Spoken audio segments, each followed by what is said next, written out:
ओम शांति। आज 11 दिसंबर 2021 के साकार मधुर महावाक्य हैं। आज की मधुर मुरली में बाबा ने हम सबको यात्रा का महत्व समझाया। बाबा ने आकर के हम सबको रूहानी यात्रा सिखाई है। यहाँ पर बैठे बैठे जब हम बुद्धि योग से शिव बाबा को याद करते हैं, रूहानी पिता को याद करती है, तो ये रूहानी यात्रा है। रूहानी यात्रा करने वाले हम सब वंडरफुल यात्री हैं। इस यात्रा से 21 जन्मों के लिए निरोगी बन जाते हैं।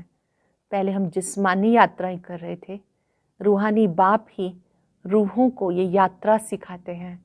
चलते फिरते भी बुद्धि योग एक बाप से रखना है, तब अंत मते सोगते हो जाएगी।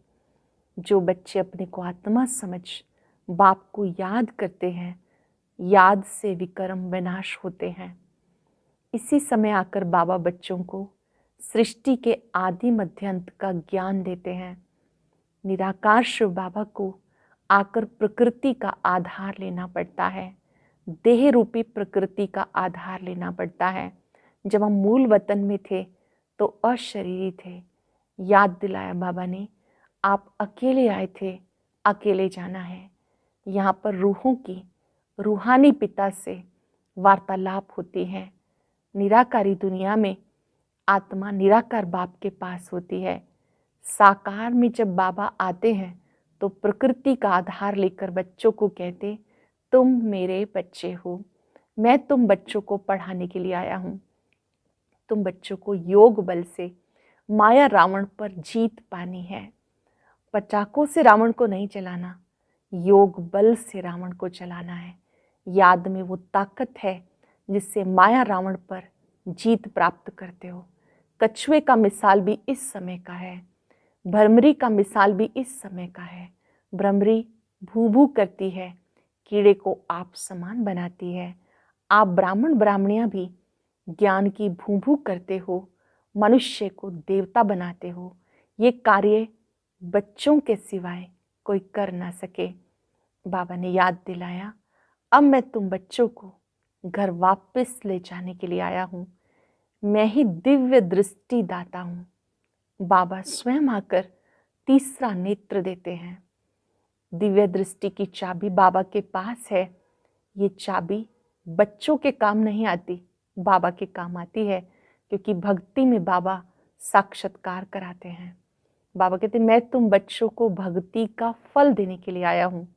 जन्म जन्मांतर के पापों का बोझा सिर पर है, इसलिए मुझे याद करो। तुम स्वीट चिल्ड्रन हो। अच्छे अच्छे टॉपिक्स लिखने चाहिए। रूहानी यात्रा, जिस्मानी यात्राएं अनेक करते आए।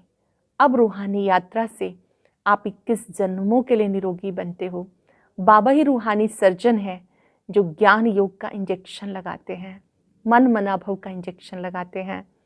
स्वीट चिल्ड्रन को बाबा कहते कि तुम कल्प कल्प मेरे मददगार बनते हो।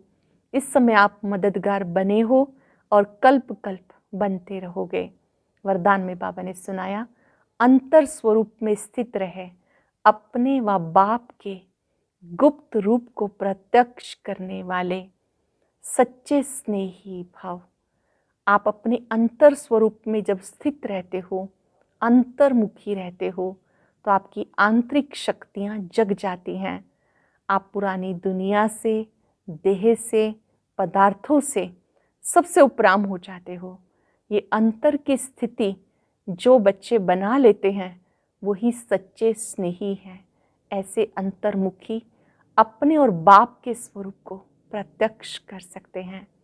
स्लोगन में बाबा ने समझाया, निश्चय और जन्म सिद्ध अधिकार की शान में रहो तो कभी परेशान नहीं होंगे।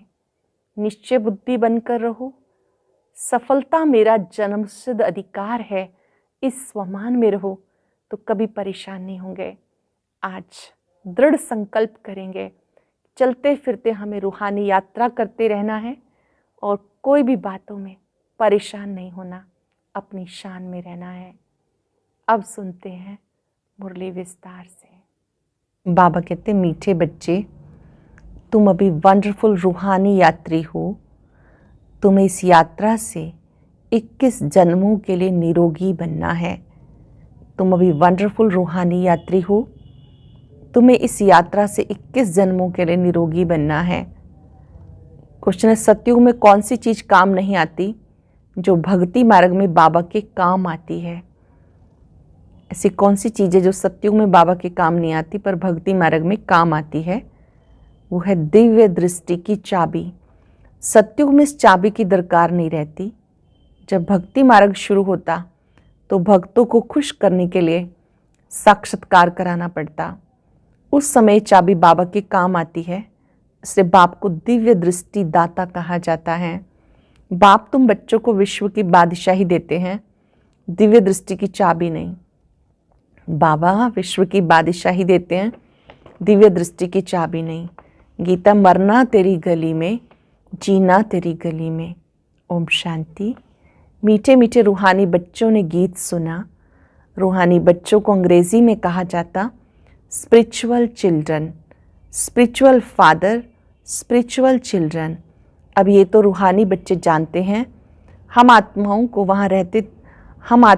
वहाँ शरीर तो है नहीं, इसलिए वहाँ कोई रूहान हो नहीं सकती। मूल वतन में शरीर तो है नहीं, कोई रूहान हो नहीं सकती। रूह से रूहान अर्थात वार्तालाप तब हो जब दोनों को शरीर हो। आत्माओं को यहाँ तो अपना अपना शरीर है, बाकी जो नॉलेजफुल रूहानी बाप है उनको अपना शरीर नहीं है, वो है ही निराकार। शिव बाबा है निराकार। बच्चे समझते शांति धाम में हम आत्माएं अशरीरी रहती हैं। जैसे बाप भी अशरीरी विचित्र है, ऐसे तुम आत्माएं भी बिना शरीर के वहाँ रहती हो। ये समझने की बात है। कहते भी हैं अकेले आए थे अकेले जाना है, अर्थात ये शरीर रूपी वस्त्र वहाँ नहीं होगा।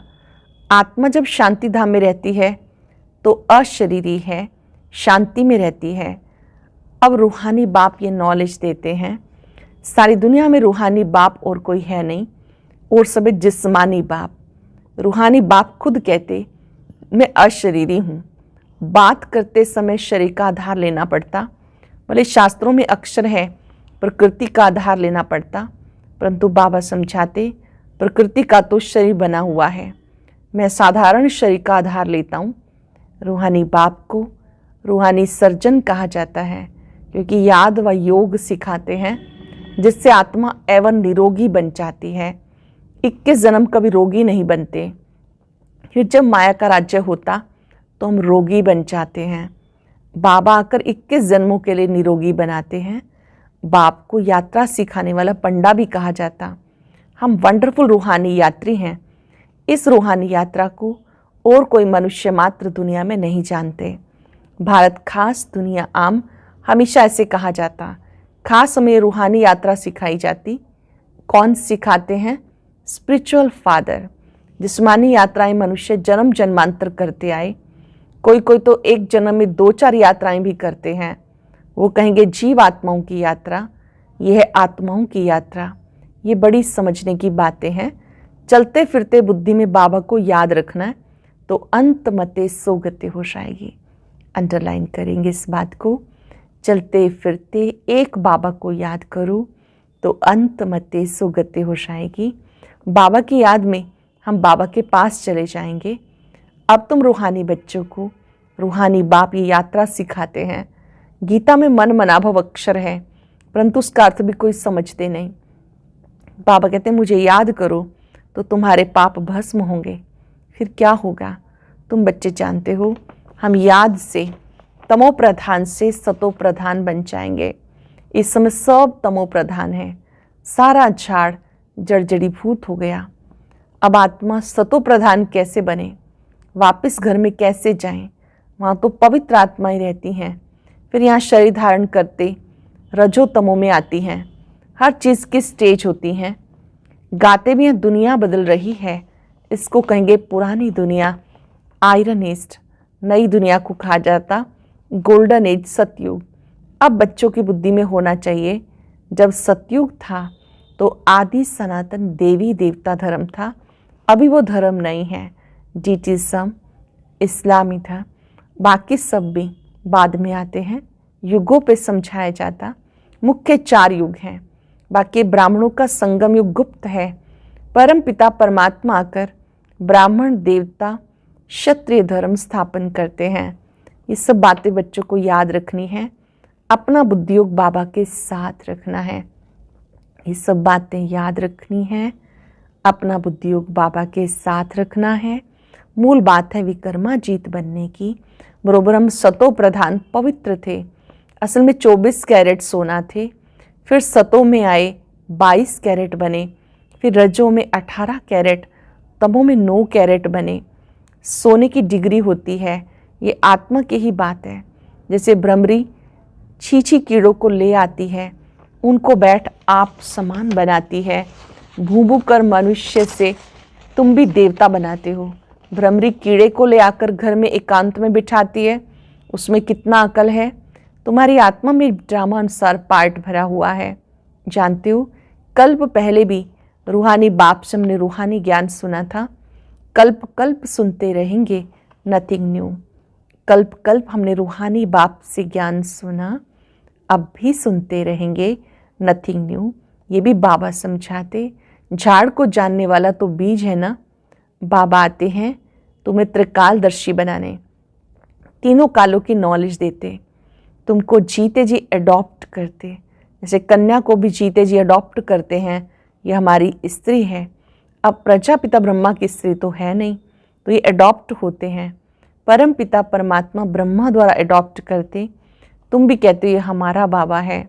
परम पिता परमात्मा बाप भी है, कहते तुम मेरे बच्चे हो। वैश्व बाबा है रूहानी, प्रजापिता ब्रह्मा है जिस्मानी। रूहानी बाप जब तक शरीर में ना आए तो नॉलेज कैसे सुनाए। ब्रह्मा बाबा का तो शरीर है, शिव बाबा निराकार है। जब तक निराकार शिव बाबा ब्रह्मा तन में ना आए तो नॉलेज कैसे सुनाए। परम पिता परमात्मा को ही नॉलेजफुल कहा जाता। कोई भी प्रकार की नॉलेज हमेशा आत्मा में रहती है। जिस्मानी नॉलेज भी आत्मा ही पढ़ती है ना, परंतु तमो प्रधान होने के कारण आत्म अभिमान कोई को रहता ही नहीं। आत्म अभिमानी तुम अब बनते हो। सत्युग में बातें नहीं समझाई जाएंगी। इस समय बाबा कहते अपने को आत्मा समझ, बाबा को याद करो, क्योंकि पापों का बोझा इस समय सिर पर है, वो उतारना है। अनेक जन्मों के पापों का बोझा सिर पर है, वो उतारना है। बाप को बुलाते भी इस समय है, आकर पतितों को पावन बनाओ। बाबा कहते मैं तुम्हें विश्व का राजभाग देकर अपने परम धाम में जाकर बैठ जाता हूँ। मैं पूज्य पुजारी नहीं बनता हूँ। तुम बच्चे अभी सेंसिबल बने हो, चलन से भी समझा जाता है ये कितना मीठा है। इसको धारणा बहुत अच्छी होती है। हर एक की चलन से, व्यवहार से समझा जाता कि इनकी धारणा बहुत अच्छी है। कितने टॉपिक्स बनाते, बाबा जो टॉपिक सुनाते वो नोट रखने चाहिए। आज यात्रा पर समझाएंगे।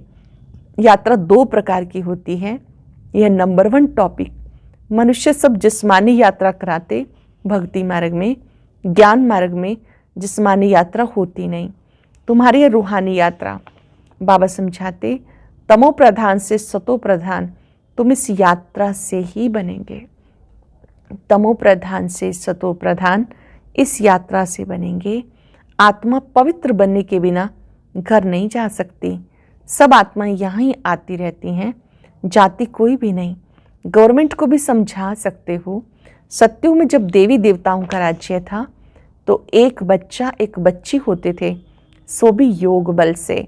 अब ख्याल करो सत्युग में कितने थोड़े मनुष्य होंगे, और संपूर्ण निर्विकारी लक्ष्मी नारायण की गद्दी चली है तो जरूर बच्चा भी होगा। हम जब योग बल से विश्व के मालिक बनते हैं तो क्या योग बल से बच्चा नहीं पैदा कर सकते। ये ड्रामा में नूंद है। पवित्र होने के कारण साक्षात्कार होता है कि बच्चा होने वाला है, वो खुशी रहती है। विकार की तो कोई बात ही नहीं। तुमसे पूछते हैं बच्चे कैसे पैदा होंगे, बोलो पपीते का झाड़ मेल फीमेल 1-2 के बाजू में होने से फल पैदा होता है। अगर दोनों 1-2 के बाजू में नहीं होंगे तो फल नहीं होगा। वंडर है ना। तो वहाँ क्यों नहीं योग बल से बच्चा हो सकता। मोर डेल का भी मिसाल है, मोर और मोरनी का भी मिसाल है। उनको कहा जाता नेशनल बर्ड। प्रेम के आंसू से गर्भ हो जाता है। ये विकार नहीं हुआ ना। ये भारत शिवालय था, शिव बाबा ने बनाया था, अब रावण ने वैशाल्य बनाया। ये भी किसी को पता नहीं। शिव जयंती तो मनाते हैं, रावण जयंती कहाँ है? रावण का तो किसी को पता नहीं। उनको बनाकर फिर दशहरे के दिन मार डालते हैं। तुम बच्चे जानते हो रावण 5 विकारों को इन पटाखों आदि से नहीं जलाना। रावण को 5 विकारों को इन पटाखों आदि से नहीं जलाना, योग बल से उन पर विजय पानी है, जो योग बाबा आके सिखाते हैं। कहते योगी भव, पवित्र भव। गीता में फिर अक्षर है मन मना भव। मुझे याद करो, इस यात्रा से ही तुम शांति धाम में चले जाएंगे, फिर अमरलोक में आ जाएंगे। मनुष्य यात्रा पर जाते हैं तो पवित्र रहते हैं। काशी में जाने वाले पवित्र रहते हैं, परंतु काशी में रहने वाले कोई पवित्र नहीं रहते हैं। जो यात्रा पर जाते हैं वो पवित्र रहते हैं, जो वहाँ रहते हैं वो नहीं रहते। यहाँ रावण राज्य में है पतितों का व्यवहार पतितों से, वहाँ है ही पावन का व्यवहार पावन से, फिर भी नीचे तो उतरना ही है। बाबा ने समझाया आधा कल्प है दिन, आधा कल्प है रात। ये भी ब्राह्मणों की ही बात है। सतयुग त्रेता दिन, द्वापर कलयुग रात। ब्राह्मण ही फिर देवता बनते हैं। नई दुनिया में लक्ष्मी नारायण कहाँ से आए? कोई लड़ाई तो नहीं की। महाभारत लड़ाई दिखाते हैं, फिर उसकी रिजल्ट तो कुछ भी दिखाते नहीं। कहते 5 पांडव थे, तुम कितने पांडव हो? तुम हो रूहानी पंडे। जानते हो अब सबको वापस जाना है। बाबा आते हैं सबको ले जाने। वह सुप्रीम पंडा अथवा गाइड, लिबरेटर, माया से मुक्त करके साथ ले जाते हैं। बाबा आते हैं माया से मुक्त करके साथ ले जाते हैं। साथ में ले जाने वाला गाइड तो ज़रूर चाहिए। ये बातें बुद्धि में अच्छी रीति याद रहनी चाहिए। ये शास्त्र तो छपे हुए होते हैं, कोई भी जाकर पढ़ सकते हैं। ये ज्ञान तो बाबा ही देते हैं। शास्त्र तो छपे हुए कोई भी पढ़ सकता है, लेकिन ये ज्ञान सागर शिव बाबा देते हैं। फिर शास्त्र पढ़ने की बात ही नहीं, बाप से सुन के धारणा करनी है। नंबर 1 है याद की यात्रा, उनसे ही पवित्र बनेंगे। हिस्ट्री ज्योग्राफी तो कोई भी समझा ना सके। यात्रा में बहुत कच्चे हैं, याद में ही विघन पड़ेंगे। नॉलेज तो बहुत सहज है। बाबा समझाते ये ड्रामा का चक्र है, उसके 4 भाग हैं इक्वल। लाखों वर्ष आयु होती नहीं, मनुष्य नहीं तो कितने बढ़ जाते। गवर्नमेंट भी कितना कहेगी कि बर्थ ना हो, ये तो बाप का काम है। वह सब जिस्मानी युक्तियाँ निकालते, बाबा की है रूहानी युक्ति। बाबा कहते मैं आता हूँ अनेक अधर्म विनाश, एक सत्य धर्म की स्थापना करने। एक मत सत्युग में ही होगी, यहाँ थोड़े ही हो सकती। अपने को भाई भाई कोई समझते ही नहीं। बाप बच्चों को बहुत युक्तियाँ समझाते। अपने पास टॉपिक्स की लिस्ट रखनी चाहिए, एक एक टॉपिक बहुत फर्स्ट क्लास है। बाबा कहते तुम बच्चों को जास्ती टांटा नहीं करनी है, ज़्यादा नहीं बोलना, सिर्फ कहना है शिव बाबा कहते हैं सब आत्माओं का बाप मैं परमात्मा हूँ, मुझे ही भगवान कहा जाता। कोई मनुष्य को भगवान नहीं कह सकते। रूहानी यात्रा जिस्मानी यात्रा की टॉपिक बहुत अच्छी है। जिस्मानी यात्रा मृत्यु लोक में होती है, ये है मृत्यु लोक, वो है अमर लोक। तुम बच्चे कल्प कल्प बाबा के साथ मददगार बनते हो, इसलिए तुम हो रूहानी स्वीट चिल्ड्रन। कल्प कल्प आप बाबा के साथ मददगार बनते हो, इसलिए आप बाबा के रूहानी स्वीट चिल्ड्रन हो। अच्छा, मीठे मीठे सिक्के लदे बच्चों प्रति माता पिता बाप दादा का याद प्यार गुड मॉर्निंग। रूहानी बाप की रूहानी बच्चों को नमस्ते, रूहानी बच्चों की रूहानी बाप दादा को नमस्ते, गुड मॉर्निंग, शुक्रिया बाबा, शुक्रिया। धारणा के लिए सार। पहली पॉइंट है खुद सेंसिबल बनकर दूसरों को भी बनाना है। अपनी चलन बहुत रॉयल मीठी रखनी है। रूहानी यात्रा पे तत्पर रहना है। अपने पास अच्छी टॉपिक्स नोट रखनी है। एक एक टॉपिक पर विचार सागर मंथन करना है। आज का वरदान अंतर स्वरूप में स्थित रहे, अपने व बाप के गुप्त रूप को प्रत्यक्ष करने वाले सच्चे स्नेही भव। अंतर स्वरूप में स्थित रहे, अपने व बाप के गुप्त रूप को प्रत्यक्ष करने वाले सच्चे स्नेही भव। जो बच्चे सदा अंतर की स्थिति में अथवा अंतर स्वरूप में स्थित रहकर अंतर्मुखी रहते हैं, वो कभी किसी बात में लिप्त नहीं हो सकते। पुरानी दुनिया, संबंध, संपत्ति, पदार्थ जो अल्पकाल और दिखावा मात्र हैं, उनसे धोखा नहीं खा सकते। अंतर स्वरूप की स्थिति में रहने से स्वयं का शक्ति रूप जो गुप्त है वो प्रत्यक्ष हो जाता है और इसी स्वरूप से बाप की प्रत्यक्षता होती है। तो ऐसा श्रेष्ठ कर्तव्य करने वाले ही सच्चे स्नेही हैं, जो अपने अंतर स्वरूप में स्थित रहते हैं, शक्ति रूप को अनुभव करते हैं। ऐसा श्रेष्ठ कर्तव्य करने वाले ही सच्चे स्नेही हैं। स्लोगन है, निश्चय और जन्म सिद्ध अधिकार की शान में रहो तो परेशान नहीं होंगे। निश्चय और जन्म सिद्ध अधिकार की शान में रहो तो कभी परेशान नहीं होंगे।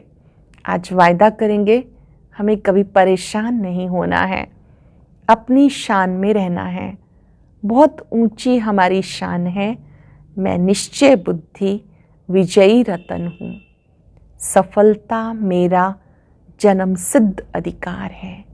आज अनेकों बार याद करेंगे, मैं निश्चय बुद्धि विजयी रतन हूँ। सफलता मेरा जन्म सिद्ध अधिकार है। ओम शांति। आज की अव्यक्त मुरली जरूर सुने। उसके लिए ऊपर दिए गए बॉक्स को टच करें।